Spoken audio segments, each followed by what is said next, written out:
Oh ya datang dong. Ya, gimana Bang? Untuk lihat situasinya kemarin dulu Bang.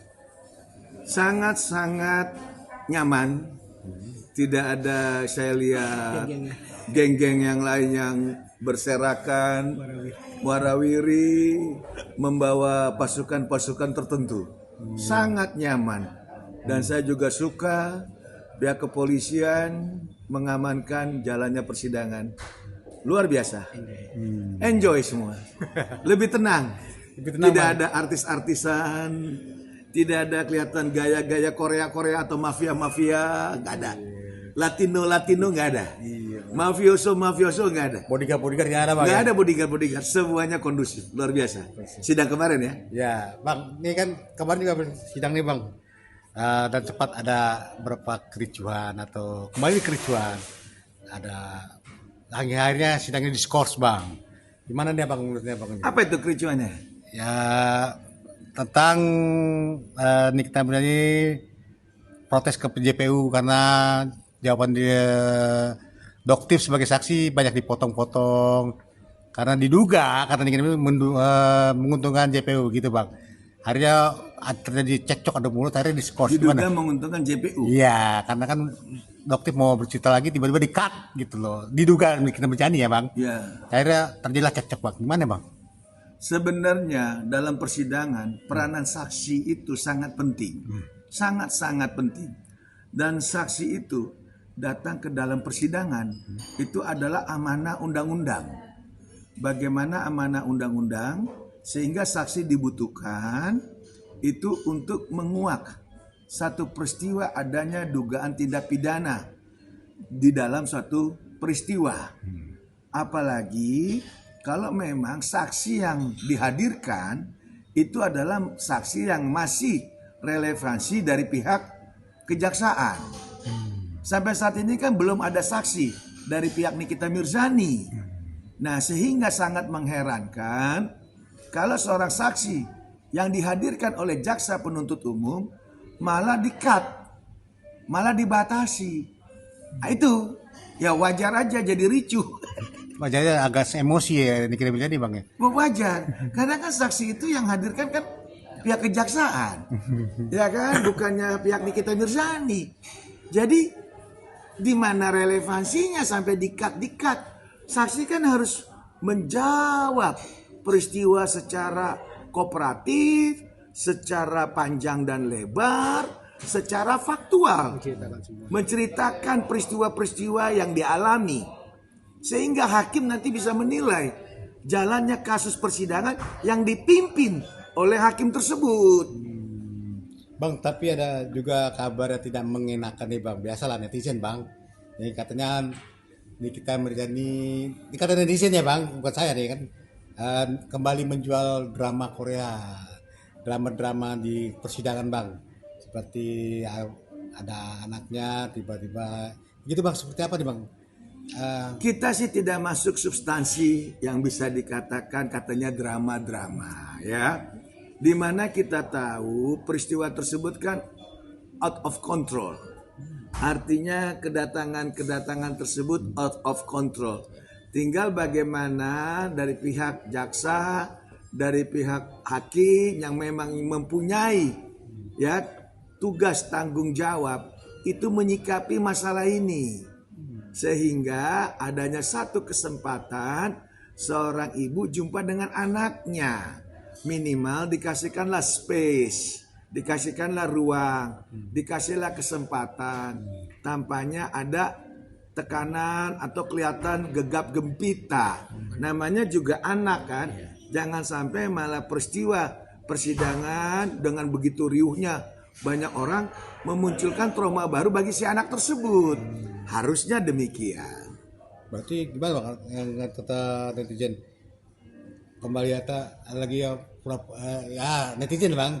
Kembali pura-pura sakit lah katanya, maksudnya pura-pura sakit atau ada dia menangis-nangis. Ya dibilang dituding drama lagi lah gitu Bang. Ya kalau memang seperti demikian ya kita tahu netizen mungkin yang nggak punya hati ya. Netizen yang hatinya mungkin sudah beku. Netizen yang memang suka banget mendiskredit orang lain ya. Hidup ini nggak ada yang sempurna. Saya nggak sempurna, rekan saya nggak sempurna, siapapun nggak sempurna. Tapi terkait masalah anak, wajar. Anak, darah daging sang ibu, Nikita Mirzani. Dan apalagi kalau dihubungkan dengan sakitnya Nikita, hal manusiawi. Siapapun bisa kena sakit. Ya, bayangkan 6 bulan. 6 bulan. Jadi kalau itu pun masih dianggap tuduhan, drama, saya nggak ngerti. Kita ini kayak maha penguasa. Kita ini kayak pencipta. Padahal kita lupa, kita hanya diciptakan dengan segala kekurangan dan kelebihan kita. Jadi sangat miris dibilang ini. Sangat miris lah. Kalaupun itu dibilang drama, memainkan drama, saya anggap itu tidak benar. Karena kenapa? Ini kita sama saya, sama sama rekan saya. Kita manusia. Pasti kita punya kekurangan. Pasti itu. Dan apalagi menyangkut anak. Itu akan membuat kita juga sedih. Ya, dan apalagi terkait masalah ini. Siapapun di luar sana, siapapun yang kena masalah hukum akan takut. Apalagi dalam hal ini nih kita lagi berjuang untuk memperoleh satu keadilan. Siapapun, saya mungkin dari atau siapapun, kalau suatu saat kena permasalahan hukum, saya yakin dalam memperjuangkan keadilan itu sangat berat. Karena banyak manipulasi. Ya, banyak orang-orang bisa mengkondisikan. Itulah adanya mafia hukum.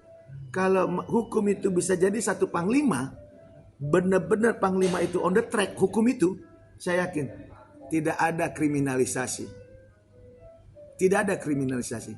Makanya hukum itu sekarang kadang-kadang hanya berpihak kepada orang yang punya duit. Wani Piro, siapa yang bayar? Ini repotnya hukum. Kalau hukum itu dipakai Wani Piro, uangnya siapa? Itu susah. Ya, mata hukum tertutup, ilmu hukum tertutup, siapapun tertutup. Kenapa? Ada bayaran di dalamnya. Susah.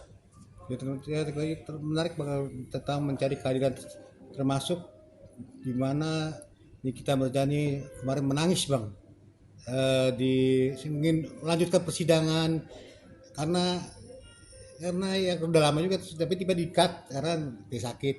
Itu sebenarnya bukan drama, benar harus dari hati bang ya. Ya harusnya seperti itu ya.